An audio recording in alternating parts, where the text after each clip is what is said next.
बिस्मिल्लाहिर्रहमानिर्रहीम। अस्सलाम वालेकुम स्टूडेंट्स। स्टूडेंट्स बात करेंगे MGT 613 के लेसन नंबर 14 की रिलायबिलिटी। ये की लेसन है, ठीक है। इसके बाद अगले भी लेसन जो है वो चलिए अगले बात करेंगे। ये एक आज का एक ही लेसन होगा हमारा इंशाल्लाह रिलायबिलिटी का। सबसे पहले तो देखते हैं रिलायबिलिटी होता क्या है।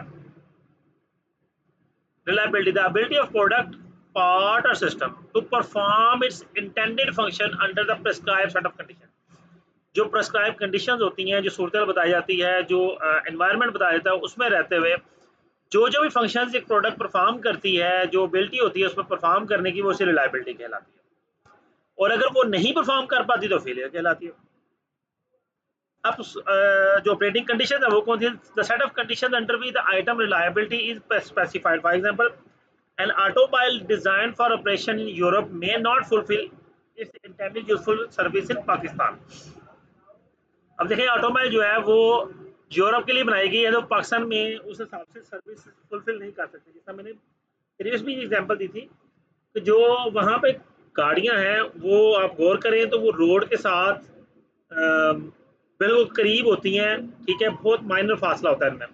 लेकिन पाकिस्तान में बनाई जाने वाली गाड़ियाँ जो हैं वो हाइट पे बनाई जाती हैं ताकि वो स्पीड ब्रेकर से इजीली क्रॉस कर सकें।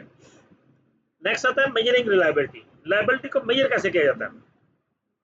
Reliability can be measured quite effectively by making use of concept of chances or probability.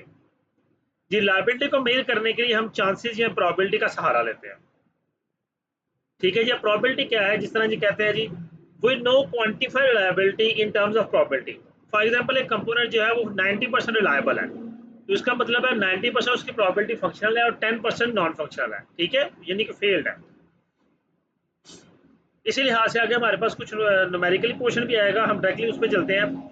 एक रूल है जी, if two events are independent and success is defined as probability that at least one of event will occur, then the probability of either one plus minus the probability। जी, दो events हैं और independent है, तो एक जो है event की probability 80% है, दूसरे की 90% है, तो वो बेसिकली 1 प्लस हो जाएगा कि देखा जाएगा कि बाकी की प्रोबेबिलिटी इसकी जो रिलायबिलिटी है वो क्या है।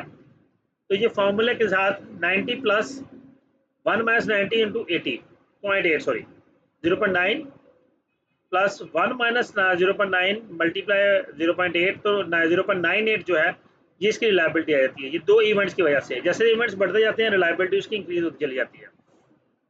इफ 3 इवेंट्स इन्वॉल्व, उसी लिहाज से तीसरा इवेंट भी इसमें ऐड हो जाता है, उसमें फिर तीसरा भी मल्टीप्लाई होता है, उसमें रिलायबिलिटी उतनी बढ़ जाती है।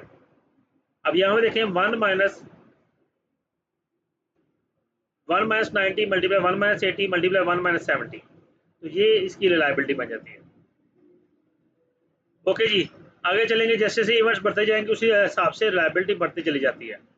हम डायरेक्टली फार्मूले पे आएंगे, जो न्यूमेरिकल पोर्शन है रिलायबिलिटी का न्यूमेरिकल पोर्शन। अच्छा हाँ, नॉर्मल डिस्ट्रीब्यूशन का पोर्शन है, ये थोड़ा सा देख लें। एक बेल शेप आपके सामने बनी हुई है।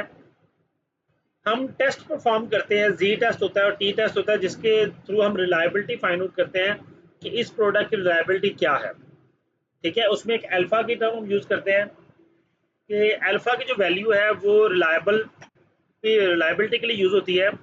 1 माइनस अल्फा एज यूज़ होता है। और जी का स्कोर जो आता है हमारे पास, वो रिलायबिलिटी का स्कोर होता है कि इतने % रिलायबल है।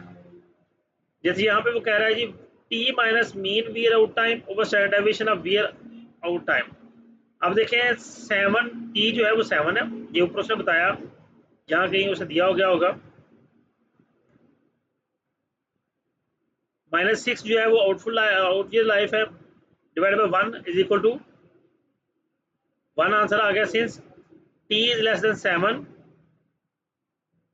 टी अगर 7 से कम हो तो आंसर हमारे पास, ये टी की वैल्यू टेबल होता है 0.8413 टेबल से हम इसको फाइंड आउट करते हैं, ठीक है। अगर ऐसा कोई क्वेश्चन पेपर में है तो आपको साथ टेबल दिया जाएगा, और चूँकि टेबल तो खैर इस सब्जेक्ट में दिया नहीं जाता, इसलिए इस तरह कोई क्वेश्चन नहीं आएगा।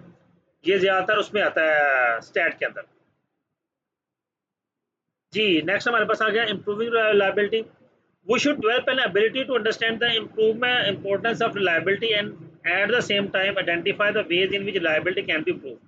जी अब हम देखेंगे किन कंडीशन में रिलायबिलिटी को इंप्रूव किया जाता है। सबसे पहला पॉइंट हमारे पास कंपोनेंट डिजाइन। कंपोनेंट डिजाइन क्या है? कार के पार्ट्स बनाए जाएंगे। Production assembly technique, no rework, also foolproof assembly. जी अगर हम रीवर्क नहीं करते तो इसका मतलब है वो असेंबली फुल प्रूफ है कि हर चीज़ प्रॉपरली और बेस्ट फिटेड है। Testing for trouble free final product. Final project है वो ट्रबल फ्री होगी। Redundancy backup not possible all time but common remedy. अच्छा ये कुछ भी नहीं है, ठीक है। पहले 2-3 पॉइंट पढ़ लें, मोर देन एनफ है। जी स्टूडेंट्स ये आपका लेसन था। अच्छा सॉरी, इसमें न्यूमेरिकल कोई नहीं आया। अच्छा वापस चलते हैं फिर, तो थोड़ा सा न्यूमेरिकल को देख लेते हैं। यहाँ पे देखें, use at normal table find the value of z that correspond to the area under the curve of 10%। जी ये देखें, ये रिलायबिलिटी है और इसमें जो हमारा जी है, जी की वैल्यू 10% है। We are focusing 10% the area under curve and check only the left hand side. अब z इज इक्वल टू आ गया -1.28। अच्छा ये z का बकायदा टेबल है, उस टेबल से ये वैल्यूज निकलती हैं। अगर हम गूगल पर जाएं तो हम यहाँ पे लिख सकते हैं